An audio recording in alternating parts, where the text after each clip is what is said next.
अस्सलामु अलैकुम। आज की हमारी वीडियो तमाम गवर्नमेंट ऑफिसर्स के लिए इंतहाई अहम है कि आज हम अपनी इस वीडियो के अंदर पेपरा रूल्स का तज़किरा करेंगे। पेपरा रूल्स वो कानून हैं जिनके तहत तमाम सरकारी महकमे अपने इदारे के अंदर परचेज़ करते हैं या अपना कोई सिविल वर्क्स कराते हैं। इसके अलावा जितनी सर्विसेज वो किसी और इदारे से लेंगे तो वो भी पेपरा रूल्स के तहत लेंगे। अब पेपरा किस चीज़ का एब्रीवेशन है? वो है पंजाब प्रोक्योरमेंट रेगुलेटरी अथॉरिटी। तो जो इसके रूल्स हैं वो उसे हम पेपरा रूल्स कहते हैं। ये 2014 में फ़्रेम हुए। सबसे पहले फ़ेडरल गवर्नमेंट में ये कवानीन आया जिसको पंजाब गवर्नमेंट ने अडॉप्ट किया। तो पेपरा रूल्स के अंदर हम तफसील से देखेंगे कि किस तरह एक डिपार्टमेंट अपना प्रोक्योरमेंट प्लान बनाता है, उसके बाद फिर वो कौन सा मैकेनिज़्म अडॉप्ट करता है। तो आए हम इसको तरतीब से देखते हैं कि प्रोक्योरमेंट मीन्स परचेज़, कि इसके अंदर यह है कि आपने एक्विजिशन ऑफ गुड्स और सर्विसेज, यानी जितनी आप अपने इदारे के लिए चीज़ें लेंगे, प्रोडक्ट्स लेंगे या आप सर्विसेज हायर करते हैं, तो उसके लिए आपने क्या करना है, पेपर रूल्स को फॉलो करना है। उसके साथ जो मेन चीज़ है जो हम आपको यहाँ पे बताना चाहेंगे वो वर्क्स के हवाले से और सर्विसेज के हवाले से, कि अगर आपने कंसल्टेंसी सर्विस लेनी है तब भी पेपर रूल्स फॉलो होंगे। इसके साथ जो मेन चीज़ सबसे पहले बताई जाती है वो प्रोक्योरमेंट प्लान है कि फाइनेंशियल ईयर के स्टार्ट से पहले एटलीस्ट 1 मंथ बिफोर हर इदारा अपनी प्रोक्योरमेंट प्लानिंग करे। यानी अगर उसने देखना है कि मुझे अगले साल कितनी गुड्स ज़रूरत हैं, लाइक एक स्कूल है तो उसको फर्नीचर की रिक्वायरमेंट है, बुक्स की है, स्टेशनरी की है, तो सबसे पहले जो बुनियादी चीज़ है वो एनुअल प्रोक्योरमेंट प्लान है। तो यहाँ पे जो आप प्रोसेस की बात कर रहे थे तो आप यहाँ पे देख सकते हैं कि प्रोक्योरमेंट प्रोसेस के अंदर जो सबसे अहम चीज़ है वो ये प्रोसेस है।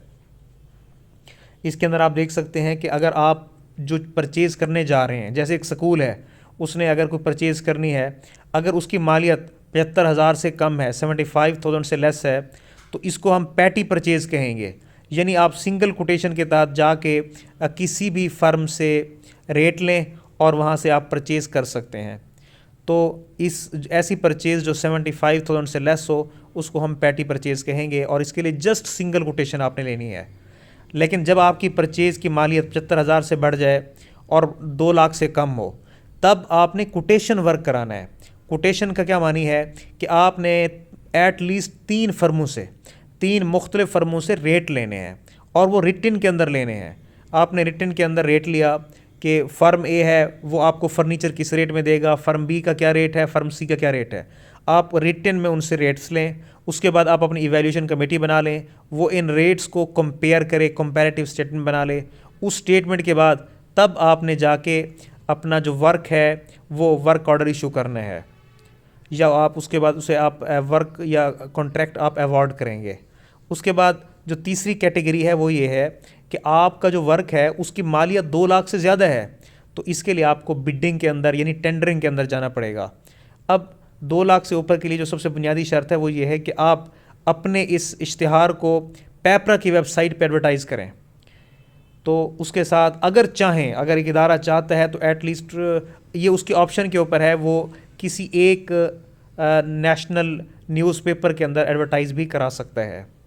लेकिन ये इसके साथ जो दूसरी एक शर्त दी गई है, अगर आपकी इस परचेज़ की मालियत 3 मिलियन से बढ़ जाती है यानी 30 लाख से ज़्यादा है, तब मैंडेटरी है कि पेपरा की वेबसाइट पे भी इश्तिहार है, और उसके साथ जो इदारा परचेज़ कर रहा है, लाइक स्कूल एजुकेशन है तो स्कूल एजुकेशन की अपनी जो वेबसाइट है उसके ऊपर भी वो एडवर्टाइज़ होना चाहिए। इसी तरह हम फॉर एग्ज़ाम्पल कहें कि आप पंजाब पब्लिक सर्विस कमीशन का एक इदारा है, वो परचेज़ करना चाह रहा है, तो आप देखें कि उनकी अपनी वेबसाइट पे परचेज़ करने वाले अपने इदारे की वेबसाइट पे भी इश्तिहार आ रहा होता है, और उसके अलावा जो सेंट्रलाइज्ड पेपर है उसकी वेबसाइट पे भी वो इश्तिहार होता है। और तीसरा ये कि एट लीस्ट 2 न्यूज़पेपर्स उसके अंदर भी ये इश्तिहार जाना चाहिए। तो ये पेपरा की रिक्वायरमेंट्स हैं जो तमाम गवर्नमेंट डिपार्टमेंट्स ने फॉलो करनी है। तो यहाँ पे फर्दर इस प्रोसेस को डिटेल से बताया गया है, वही कि लेस दैन 55,000, लेस दैन 75,000, उसमें यह है कि आपने जस्ट सिंगल कोटेशन ली। उससे आगे जो सेकंड कैटेगरी है 75,000 और more but less than 2 lakh, इसके अंदर यह है कि आपने स्पेसिफिकेशंस लेके ना 3 फर्मों से आपने उसके रेट्स लेने हैं। उसके बाद जो 2 लाख से ज़्यादा है उसके लिए आपने पूरा बिडिंग डॉक्यूमेंटेशन तैयार करनी है। उसके लिए आपने इवैल्यूएशन कमेटी भी बनानी है ताकि वो कंपैरेटिव स्टेटमेंट बनाए। उसके अलावा आपने क्राइटेरिया सेट करना है कि जी आपका क्राइटेरिया क्या होगा उस बिडिंग के प्रोसेस को मुकम्मल करने के लिए। आपने रेट्स वेरीफाई करने हैं, आपने क्वालिटी चेक करनी है कि क्वालिटी का क्या मेयार होगा। तो जो क्राइटेरिया आप सेट करेंगे उसके तहत आपने वर्क अवार्ड करना है या कॉन्ट्रैक्ट ऑर्डर इशू करने हैं। उसके बाद जो एक सबसे अहम चीज़ जो हम आपको यहाँ पे बताना चाहेंगे वो ये है कि अगर आपकी परचेज़ 30 लाख से बढ़ जाती है, यानी 3 मिलियन से बढ़ जाती है, तो वो आपने पेपरा की वेबसाइट पे भी इश्तिहार देना है। उसके बाद जो आपका अपना इदारा है अपनी वेबसाइट पे भी इश्तिहार देगा।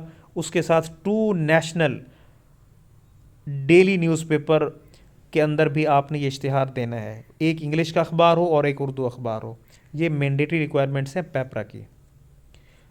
तो आज की हमारी जो वीडियो है वो इस हवाले से बड़ी इंपॉर्टेंट है गवर्नमेंट के इदारों की परचेज़ के हवाले से, कि अगर इन रूल्स को फॉलो कर लिया जाए तो जो पब्लिक मनी है उसमें लीकेज या एम्बेजलमेंट के चांसेस ख़त्म हो सकते हैं और ट्रांसपेरेंट वे से गवर्नमेंट इदारों की परचेज़ इंश्योर की जा सकती है। तो आज की हमारी वीडियो देखने का बहुत शुक्रिया। अभी तक जिन लोगों ने हमारे चैनल सब्सक्राइब नहीं किया तो इस चैनल को सब्सक्राइब भी कर लें ताकि हमारी आने वाली इन्फॉर्मेटिव वीडियोज़ उन तक पहुंचती रहे। थैंक्स।